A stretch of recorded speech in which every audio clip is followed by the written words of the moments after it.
Bonjour à tous, je ne pouvais commencer cette vidéo sans vous parler de cet homme, ce père de famille qui a perdu sa vie lors d'un contrôle de police à Minneapolis. George Floyd est mort étouffé sous le genou d'un policier qui a le cœur rempli de haine. On ne les compte plus les victimes de violences policières, les victimes d'humiliation, victimes parce que coupables d'être noirs.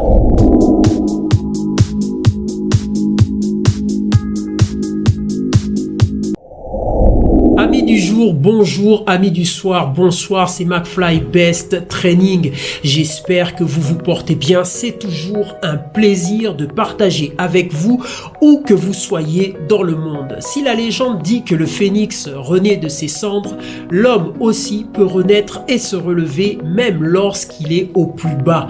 Si parfois certains objectifs peuvent paraître impossibles à atteindre, la force intérieure que nous possédons tous peut nous conduire au-delà de ce que l'on pensait impossible à toucher. On a pour la plupart connu des personnes qui ont côtoyé la gloire puis la déchéance.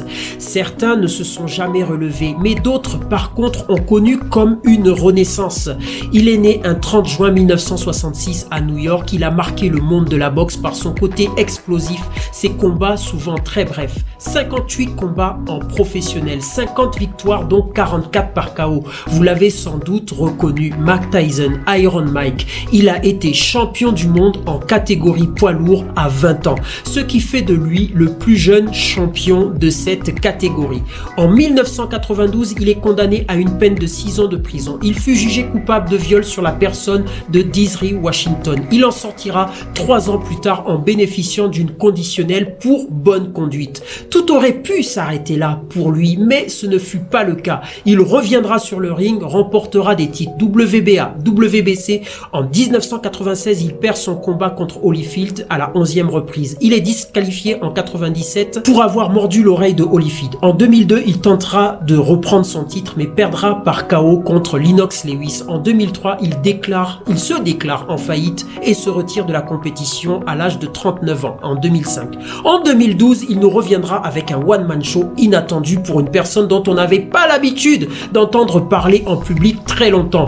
Dans ce spectacle, on peut voir Mike Tyson raconter sa vie avec un excellent jeu de scène. On notera aussi sa participation dans certains films, clips vidéo et télé-réalité. Ce que je voudrais mettre en avant, c'est cette aptitude et cette force de caractère qui lui ont permis de toujours rester debout malgré l'adversité. Il va bientôt remonter sur le ring très prochainement. Je ne sais pas si c'est une bonne idée vu son âge, mais on peut voir cela comme une envie de quitter la boxe en sortant par la porte de la victoire. Il y a comme ça dans le monde des personnes qui vous donnent une énergie, une force qui vous fait rester debout malgré l'adversité. Mike Tyson fait partie de ces personnes qui vous redonnent confiance lorsque vous êtes au plus bas. Mes chers amis, nous arrivons à la fin de cette vidéo qui, j'espère, vous aura redonné la force de lutter malgré l'adversité.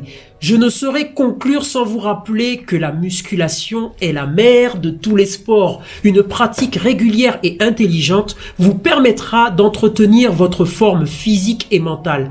Gardez à l'esprit que votre corps est votre première maison. Faites-la vivre par la musculation. Mes chers amis, si vous avez aimé cette vidéo, n'oubliez pas de liker, de partager et de vous abonner. Je vous dis à très bientôt.